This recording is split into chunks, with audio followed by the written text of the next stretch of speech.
Hello students, today we're going to be covering lesson 1.2, which has a lot to do with segments, okay? I'm going to be going kind of quick so that this is not an extremely long video, but you're always welcome to pause it, rewind, any of that sort of thing. So first, let's jump right in. Postulates. Postulate is just something that you're going to hear. It's not something necessarily that you have to memorize or anything like that, but you're going to hear here in just a second. Where's my page? It's going to come up in one of our other problems. So just what is a postulate? So remember, Euclid defined this, a postulate, as like a rule, because remember, the Book of the Elements is all of his rules and properties. So it's a rule that is accepted true. And you'll hear more about these as we go. So don't be overly concerned about the word postulate. Axiom is just another name for postulate. Big ideas in Euclid we use postulate, but again, there's a little confusion sometimes on the translation from Greek, because that's what Euclid was Greek, to the English language. So again, just variations of the word. All right, now distance. I think you know what it is, but just remember the distance is like how long an object is.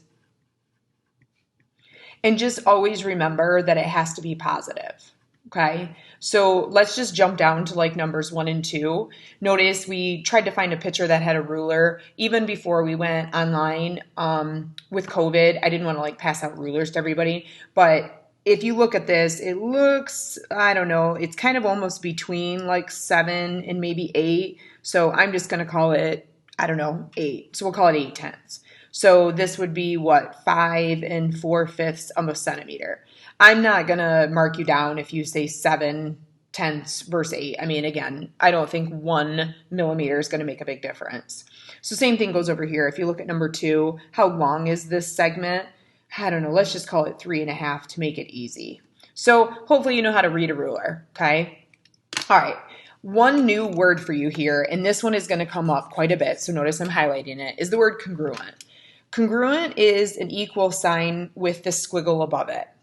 Now, congruent really doesn't mean that much different than equals. So what congruent segments are, okay, is basically segments with the same length.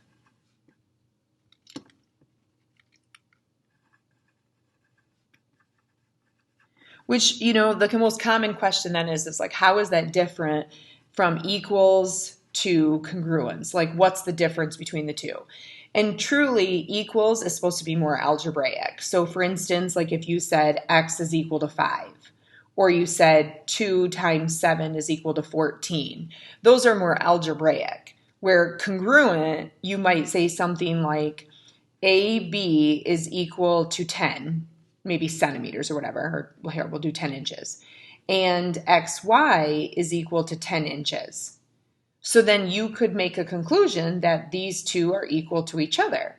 So you would say AB is congruent to XY because they're segments and they're not numerical. So it really is not a big deal. I have never marked any student down who uses the wrong symbol in between. I just want you to be aware of it when you see it pop up and you're like, I don't know what that thing means. Now, I will tell you that Google Docs does not love the congruent symbol. So if you notice part B down here, this really should have a congruence piece above it.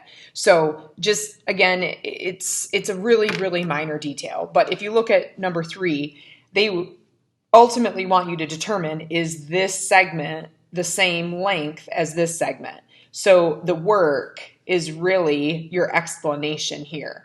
So I'm just going to quick graph them as fast as I can here just so you can kind of see what I mean. So here's my first segment.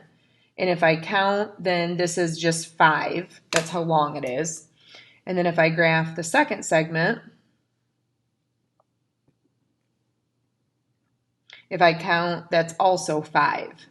So the question says, determine if they're congruent. I would say yes, like they are both 5 units long. Remember, a lot of times they're going to ask you for a little explanation. Sometimes our explanation is just the work, like, hey, look at my diagram. Sometimes you just got to give like barely even a full sentence, just kind of quick and to the point. why it is what it is. Now, let's really go into congruent and postulates and things like that. So if we go to the next page, number 4, this is really getting into the segment addition postulate, which you see right here. Now I'm highlighting this, I'm starring it as much as I can do. This is something that we will use a lot in chapter 2. So it's important that you get to understand it in its full, how it's used. It's really pretty basic, but it will kind of keep building as we go. So if we take a look at number 4, it says find the length of DF. So clearly from D to F, we just have to add these two numbers together. So if we add those together, that would be 58, and then that's how long it is. So it's not too complicated, but this concept that you just did, where you added the two pieces together, essentially is the segment addition postulate. Okay, now this is not the full definition in the textbook, so if you want to look it up, you can. But I think of segment addition is when you add two smaller segments together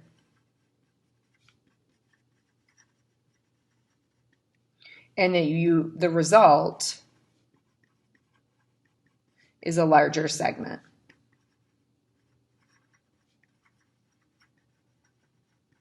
Okay, so again, it's really not a difficult concept, but you're going to see it resurfacing in a few of our chapters. Now, if you take a look at number 5, they're just kind of, I guess, using what we call the inverse, is kind of working, not backwards, but giving you the total. So do you see how they're giving you the total of 36? And now they're asking you for this little chunk. So it's sort of like 21 plus what gives me the whole segment. Now, I realize that you probably just did 36 minus 21 very quickly, but really this is truly the setup. The little plus the little gets you the big. So yeah, if we just minus 21, then we get our segment to be 15. No big deal, we're done. If you take a look at numbers 6 and 7, now they're giving you a little bit more of an algebraic expression. So on number 6, they want you to find how long BC is. So clearly to find how long BC is, you're going to need to figure out the value of x. So what I'm going to do is I'm going to add these two smaller segments together. So 9 plus negative 3 would be 6x, and then 7 plus 20 would be 27, and I'm going to set that equal to the whole thing, which is 39. Now, this is just a basic algebra equation that you need to solve, and that's kind of why we took the first day and just did some algebra review. So I'm going to subtract the 27, and then I'm going to divide off the 6. And now just be very careful because this is not the correct answer. They're asking you for BC, so you just need to plug the 2 back in.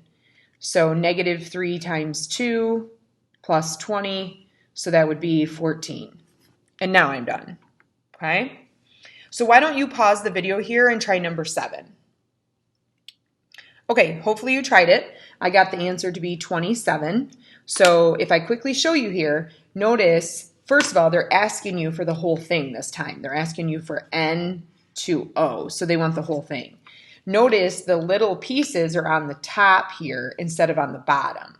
So you just have to remember, it's little plus little. So if you add those together, we would get 3x, and then 17 minus 5 equals the whole piece.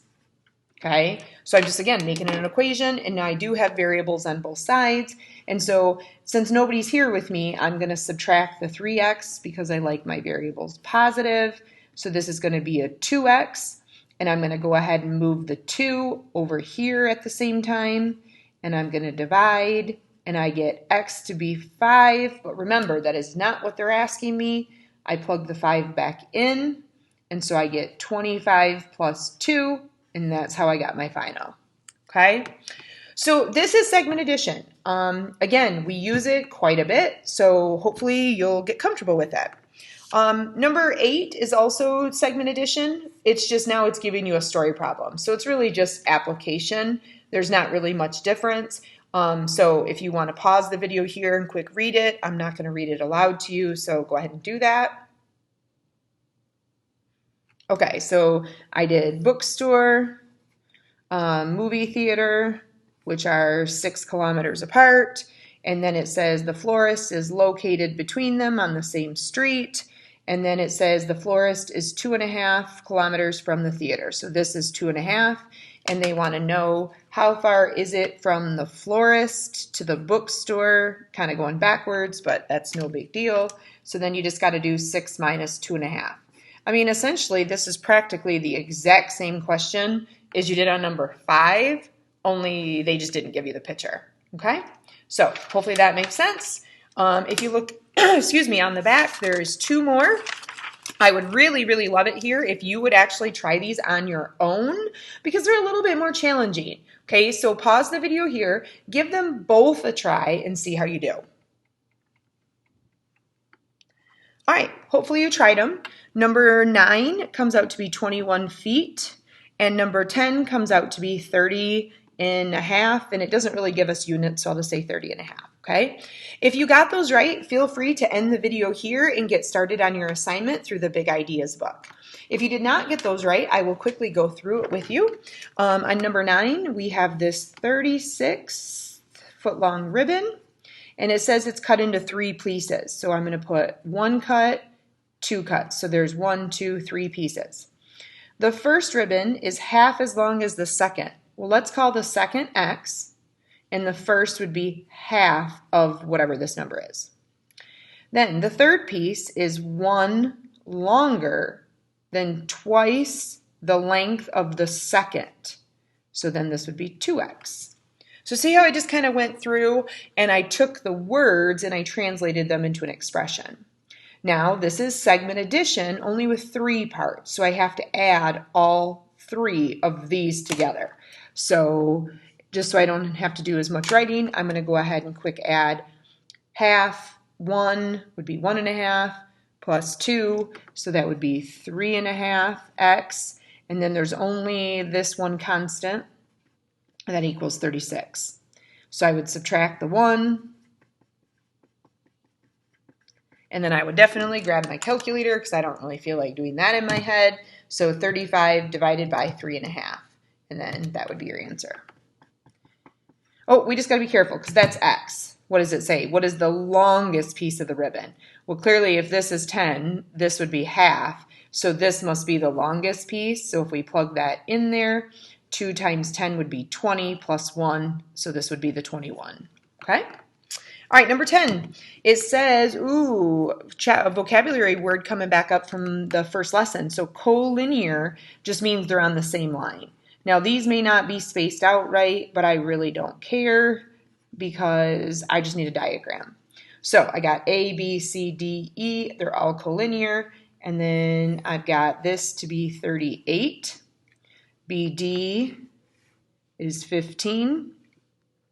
BC, CD, and DE are all the same length. Okay? So let's take a look at this. Look at this 15. If 15 goes from here to here, isn't it made up of 2 equal pieces? So if I take 15 and I cut that in half, doesn't that mean that this is 7.5 and this is 7.5? Well, if you notice my tick marks, 7.5, 7.5, well then this must be 7.5. So the question is asking me, how long is it from A to D? Well, I already know these 2. But I need 1 more piece to add together. So why don't I take this 38 and why don't I subtract off those 3? So I'm going to subtract off 7.5 3 times. So I'm just going to go, oops, sorry, there's a little glare like that. Maybe you can see it better like this. So it's 30 minus 7.5 times 3, which means this piece was significantly longer than the other ones, but that's okay. I mean, my diagram isn't quite accurate, but I can still get it. Now I just need to add those 3 together. And so notice my total for this orange section. So the orange piece here would be 30.5, which is the final. Okay? So go ahead and again, go to the Big Ideas and try your lesson 1.2.